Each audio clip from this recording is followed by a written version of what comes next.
Hey there, campers. My name's Kimmy. And my name's Ryan. We've noticed you stumbled upon our mystical campfire, so that means there's a solid chance you have some questions. Like, why am I here? What's going on?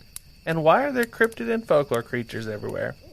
And should I be worried about the Mothman dressed as a camp counselor swooping down to steal my s'mores? Well, you've stumbled upon the Aloreing Campgrounds. Aloreing is a folklore podcast where every episode we dive into the history and lore of different creatures and cryptids you see wandering around these campgrounds. And during each episode, we discuss the sightings, encounters, poems, history, fun, facts, and pop culture focused on our campfire topic that week. We hope through shared experience we can learn and make light about all the unknown corners of the universe. So come take a seat around the campfire, make yourself at home, and listen to Aloreing Today anywhere podcasts are heard. Or watch videos on YouTube, or even go to our website, aloreing.com. That's ALOREING.com. I'm Felicia. And I'm Ian. And we are the Paranormal Lovers.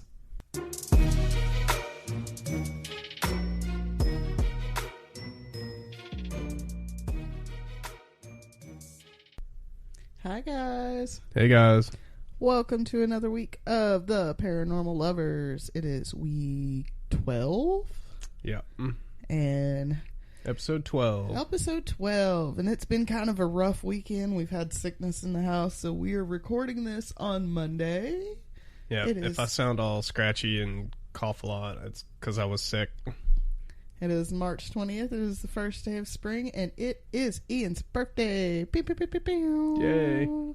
42. Do you feel like you found the meaning of life, the universe, and everything? No, I don't think the program finished yet. And this week, because it is the 4th episode, we have an Ian episode. So what do you got for us today, birthday boy? Okay, today we're going to be talking about the Stan Romanek story. That is a pretty crazy story. Oh, wait. What did you like about this week? Oh, yeah. Or what did you love about this week? I tell you, I'm tired. Yeah.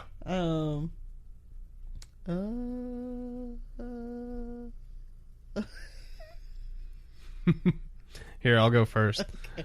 I loved getting our new Xbox. Me and Felicia and our kid like playing Minecraft on Xbox, and the Xbox we had was a little outdated and slow, so we got a new Xbox for my birthday, and it works good. It's quick. Yeah, we had the one, and unfortunately they don't make stuff the way they used to, so most electronics you're lucky if you get like a 5-year lifespan out of it, and we've been rocking that one for a while. And Xbox, if you're listening, and we need some sponsors. Yeah, this is not an ad, but it could be. Hit us up. Again, we like play Minecraft. Notch, how you doing? I don't know. It's like I said, it was a really rough week, and yeah, I've been struggling with my mental health. Around that lady time of the month, my period, I get a little wonky. So I'm here. I'm alive. I'm breathing. That's what I got for you. Right on. That's good enough. Okay, today we're going to be talking about the Stan Romanek story. The first time I ever heard of Stan Romanek was during the pandemic lockdown. Now, I watch YouTube every night before I go to sleep. My wife knows. It's like an every night thing. It's every night. And I know a lot of women out there, your husbands also like to listen to YouTube, and they haven't figured out what headphones are yet. Ian's very good about it. Get your man some headphones, because I know that should be annoying. But I've been doing that for, I don't know, years. So, I mean, it started with like Grim Green and Game Grumps and stuff. But this particular night, it was during the pandemic, and I was diving into alien encounter videos. Well, I ran across a documentary movie called Extraordinary, the Stan Romanek story. The movie was very convincing. Like, throughout the whole thing, the guy just seemed like, I don't know, a pretty weird dude, and I don't know, it was just he seemed really convincing in the whole story.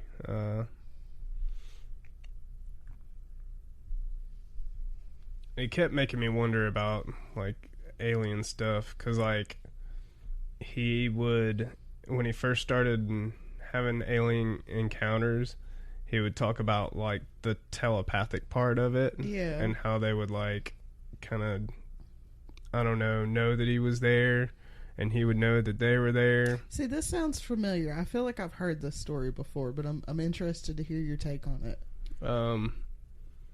So, I don't know. I found it really interesting at the time, and a little while after I watched his movie that night, I kind of almost had my own alien encounter.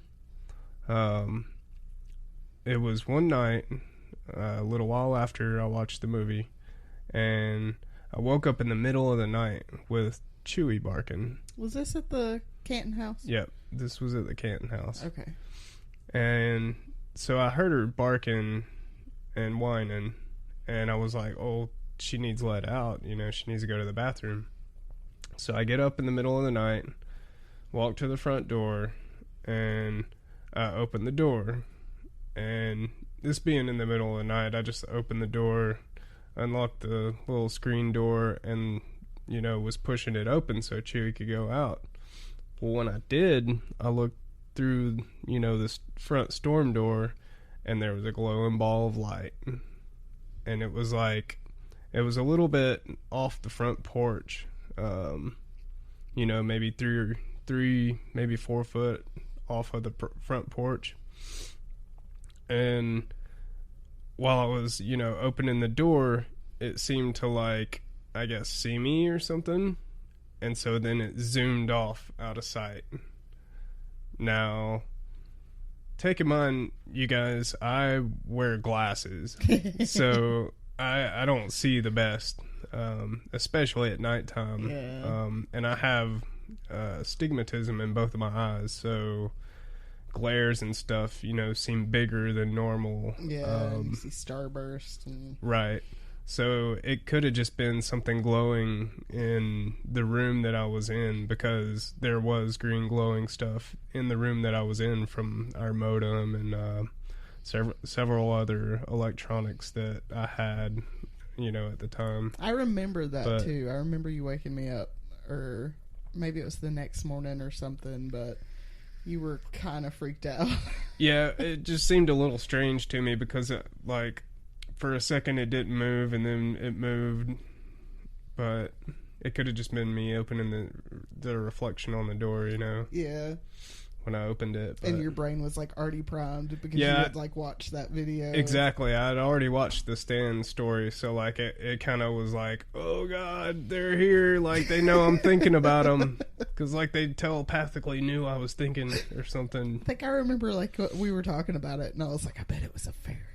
Right. I mean, it could have been a fairy too. Like, that's very possible. Especially like, where we lived at. Where it was we lived all out forested, and it was beautiful. Yeah. Except for the loud trucks. PSA: a big truck does not mean you're well endowed. Stop it. But anyways, back to Stan. He was born in a hospital in Aurora, Colorado on December 1st, 1962. He went on to marry a lady named Lisa Jeanette. She was in his movie. She seemed like a really nice lady, down to earth, just kind of normal, you know. Stan said he had his first UFO encounter in 2000. He was filming some mountain shots for his wife Lisa, which is weird. Like, I mean, you're gonna, like, go out to the mountains to, like, film for your wife without, like, taking her or something, you know? Like, I mean, what did she do for a living? I don't know. It could have been for a video. It could have been. Who knows? But he caught a UFO on camera, and you could see it in his movie. His movie's Extraordinary, the Stan Romanek story. You can get it on, like, YouTube, or I want to say it was free on Tubi. But so he said he seemed to have like a telepathic link with this said UFO, and most of his encounters, or Stan's UFO encounters, have been the most documented UFO encounters to date. So like he has just tons of footage and pictures and stuff like that. Now a lot of it's questionable, you know. I mean, he hasn't been able to corroborate a lot, but Stan will go on to have many more encounters. He claimed that there was a high strangeness as well during the times that he encountered these aliens. Just felt weird. Yeah. Stan also says that it seemed like he was being followed by these UFOs, like he was an alien magnet or something, although he didn't know why at the time. He then goes on to say that he not only encountered the UFOs, but was abducted as well. He would show up with burn wounds, dots, and incisions on his skin, and have no clue how he got them.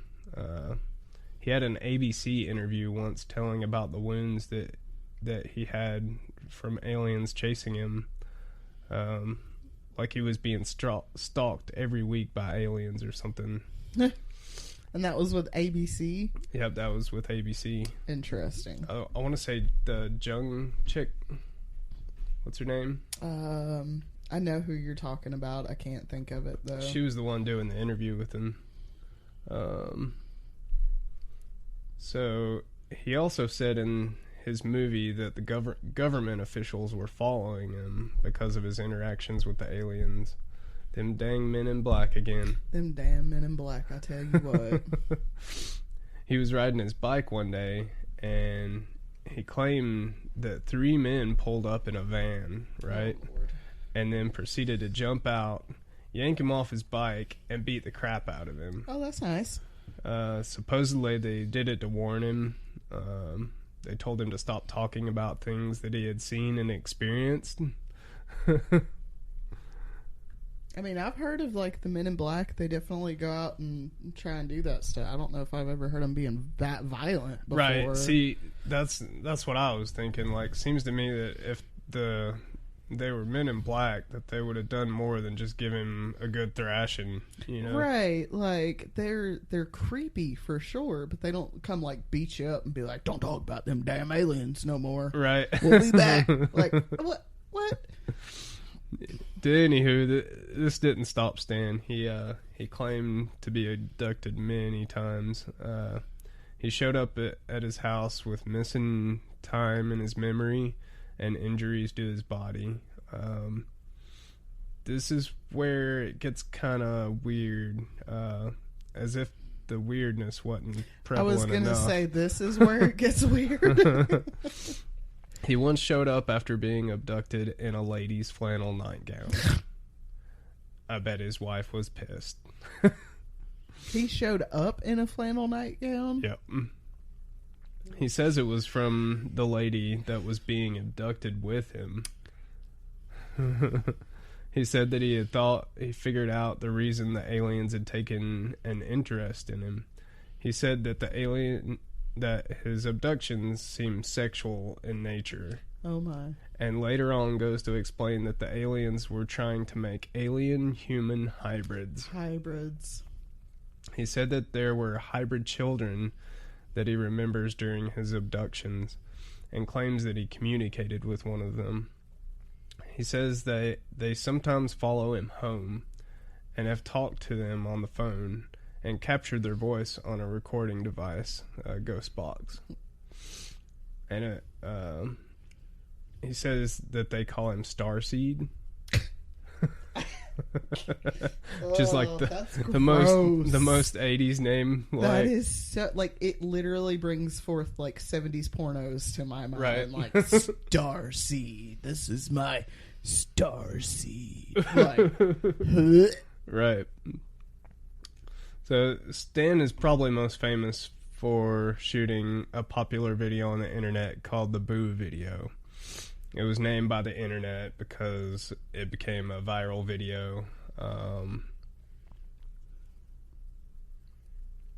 and the video was a Stan who sees something through his window outside, and when you watch closer, you see an alien gray looking through the window, bobs his head for a second or two, and then disappears to run off.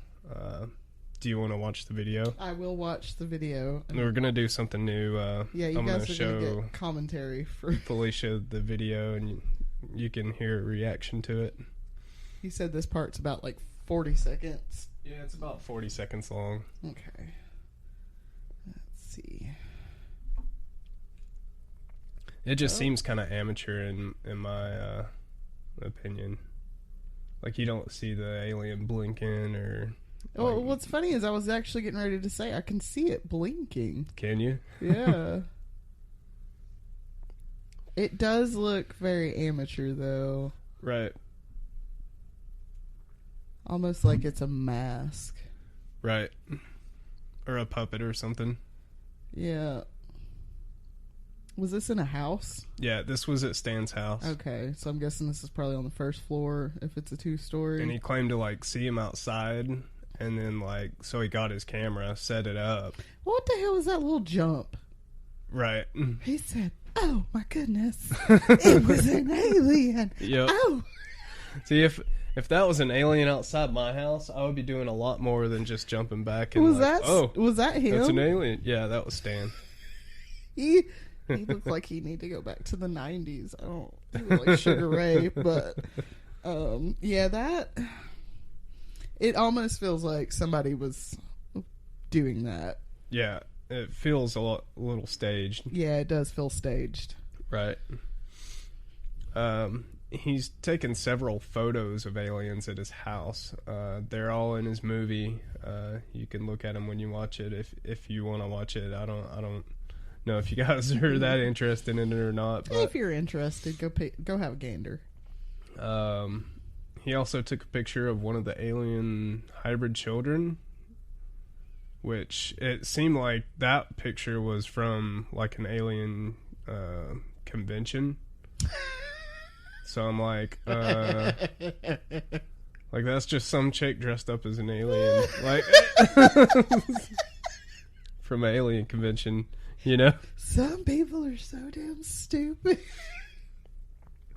He also has footage from one of his security cameras at his house that shows a supposed like UFO that like the footage is from like the side of his house, so the camera is pointed, you know, like running down the side of his house. Mm-hmm. And supposedly the UFO was over his house, and I just zoomed out my notes.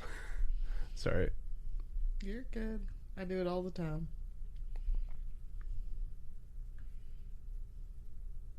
Dun, dun, dun, dun, dun, dun, dun, dun, dun. So the footage of the camera was like a UFO that was beaming down a beam of light, right? Mm-hmm. And he claims it like burned his siding in the grass below, and it also took out the security camera, and you can see it like kind of go back and forth on the side of his house. Mm-hmm. And then it comes to the camera and then it cuts off. But he claims it melted, you know, the siding and the camera. And then the next day he said utility men showed up to fix his house without him even like calling anybody. Huh. So they came and fixed his siding. Like, on one hand, I'm calling a whole lot of bullshit on this Stan Romanek dude in general. I mean, you wouldn't be the first person. A lot of people don't believe but him like, at all. On the other hand, I wouldn't put it past like some super secret shady U.S. government organization to be aware when something like that does happen, so that they can come out and clean it up real quick, and nobody's none the wiser. Right. Like it would not surprise me one damn bit. Right. So Stan also he decided to undergo hypnosis for his abductions because he couldn't remember them. The hypnosis was done by a doctor named R. Leo Sprinkle, a psychologist that specialized in alien abduction cases. I'm sorry. Sprinkle? Sprinkle. Leo cute. Sprinkle. Leo shower. No, that's cute. Sprinkle. Continue. You can watch the videos of Stan's hypnosis sessions in Stan's movie. They're super weird to hear his accounts, because he gets really emotional and starts crying, and it's just a lot weird of people stuff. do that. He also went to many UFO conventions, like I was saying, to get his word out that he had seen all these aliens. During one of his trip to his conventions, he claimed to meet the woman that he was abducted with. Stan's poor wife, man. Like, I mean, yeah, because that's a trauma bond right there. You can't break. He kept thinking she looked really familiar, and then he just knew it was her. Her name was Victoria Albright. Stan started, spending a lot of time with Victoria, sharing their stories. He also wrote very complex physics equations when he went under hypnosis. One of them was the Drake equation, which is, I looked it up, it was a physics equation estimating the probability of the number of active communicative extraterrestrial civilizations in the Milky Way galaxy. And then he said times 100 after it, under hypnosis. Wow. Yeah. That's impressive. Right, which, I mean, he could have memorized it. Yeah, but, I mean, if it's not a super complex equation, but... Stan was on Larry King Live with the nominee for a mayor of this town that he was in. The mayor wanted to start a program for police that involved extraterrestrials, like So, a law enforcement arm of Space Force. Kind of, yeah. Okay. Yeah, he never got elected, but he was... I wonder why. Stan was on Larry King with this guy. All right. Stan was once asked to take a lie detector test on an AM radio broadcast by George Noory. Stan accepted, but wound up failing on the question, is the Boo video a hoax? Stan blamed it on medical conditions and said that Noory set him up. But Stan also said that he went to a video expert and asked him how much it would take to reproduce a video, or that video, and the guy said $50,000 to reproduce the Boo video. That's a lot of money. Although later asked by a news broadcaster, Rocky Mountain Paranormal Research Society said they could do it for about $90. I was gonna say, like, you need a camcorder and a mask, and in this day and age, all you need is an iPhone with a filter. Like, I will also say, like, going back to his the polygraph that he took, as a diehard true crime fan, there's a reason why polygraphs aren't admissible in court. Right. Because there's just, like, too many factors that can go into that. Sure. I can imagine if somebody strapped me up to a polygraph and asked me what my name is, I'd probably fail. Right. Yeah, because, I mean, you could be nervous with, like... You could be nervous. Any question. You could be just having a bad day. You could be sick. You could be in pain. Yeah. Like... So, Stan told ABC once that he had implants that were removed from his body, and that he could show them. When asked to see them, somehow they mysteriously disappeared. Oh, imagine that. Stan really couldn't corroborate most of his stories. On February, trigger warning. This is where you get kind of the real story on Stan and why he's the way he is. Oh, Lord. Which is, it's horrible. If you guys or just say it. If you guys don't want to hear about, like, children and sexual things, then just skip this part. So on February 13th, 2014, Stan's world seemed to come crashing down by the hands of himself. He was arrested at the Larimer County Jail. He had turned himself in on charges of possessing and distributing child pornography. Burn him. It was the outcome of an 8-month investigation launched by the Department of Homeland Security.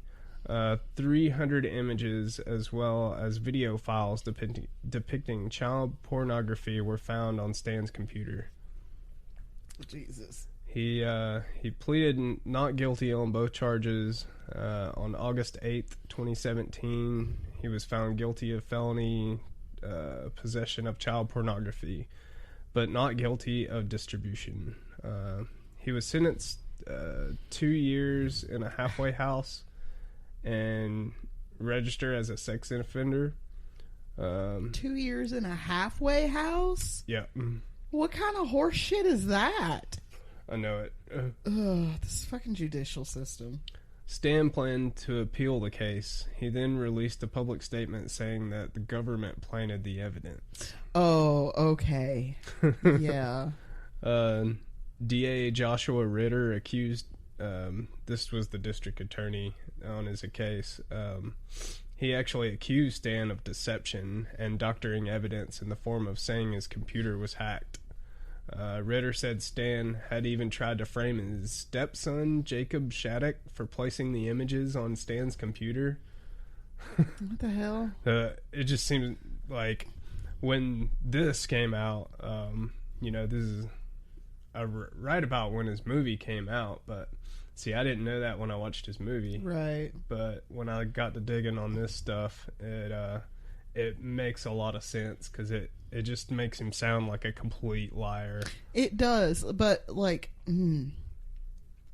I can see both sides. Right. Then like, again, if you're looking at it, I mean, if the government did plan it, we wouldn't know. Right. You know? You can see it from both sides, but...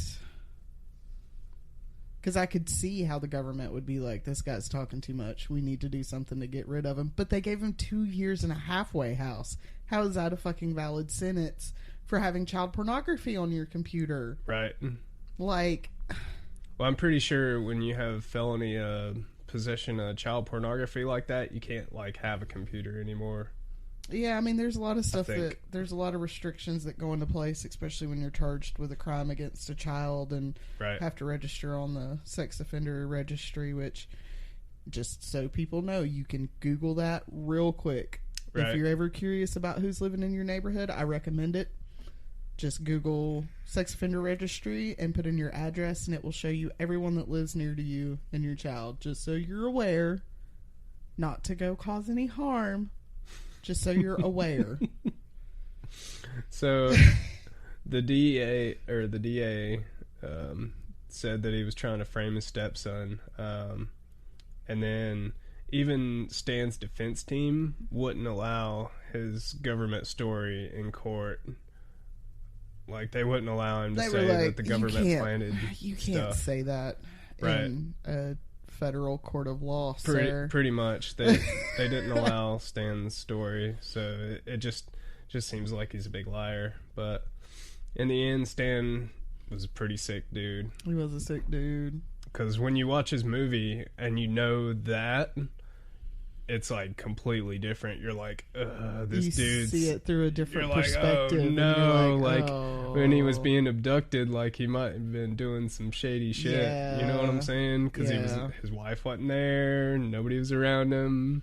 I mean, yeah. And he got beat up by 3 guys in a van. Like, think about that. Like, if there's a way, like...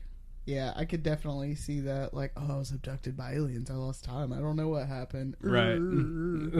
Yeah, till your fucking DNA shows up on a crime scene somewhere. Now, some of his stories may be, half true, but I really doubt it.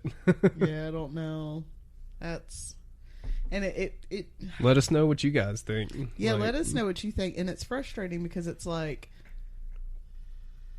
Was he abducted? Was I he think not he was just a abducted? liar and a big Was con he artist. a pedophile? Was he not a pedophile? Like, was he a pedophile who was abducted? Like, what the hell was he doing? Like, Really? what is You know this what I mean? guy's deal? And I'm sorry, but if you are into shit like that, why are you out there, like, making your name known? You Yeah. know what I mean? Like, if you're doing shady Don't shit connect like it that, with the UFO community. Yeah. Like, those are like... like, don't go out there and don't connect it with the UFO community, because just because you're a UFOologist or believe you're in aliens doesn't also mean you're a sick, degenerate individual. Well, that, and they don't need the discredibility. Well, like, that's what I'm saying. like, if anything, they need credibility. Yeah. Like, But also, like, I don't know. That's frustrating. yeah. Because it's like, okay, he could have been abducted, but now nobody's going to believe you because you are a sick individual. Yeah. But then again, if the government is planting evidence on his computer, It could have been the perfect thing. and they're all making For us the think government. he's a sick individual, and then trying to debunk him, even though he knows what's up, I could go in circles. Yeah. I could go in circles about this, because I can definitely see both sides. So that was it? Yep, that's the Stan Romanek story. Stan Romenak. He was born in 1960s. Is he still alive? Yeah, he's still alive. He'd be in his 60s or 70s now. Mhm. He's your parents' They age. just re-sentenced him for his stuff. They re-sentenced him? Yeah, because he kept appealing it and then not showing up to court because of medical conditions. The and, medical quote-unquote conditions. Right. That alien got my butt. Yep. Sorry I couldn't make it. Alright, guys. Well, that was an interestingly fascinating story. I'm disgusted and feel like I need to go play Minecraft now. Ugh. That was a good one, babe. Thanks. That was a good birthday. Good birthday. Let us know episode. if you guys have any UFO stories. I'm super interested in UFOs and like hearing about all that stuff. But Yeah, he's definitely intrigued by it. I believe in aliens.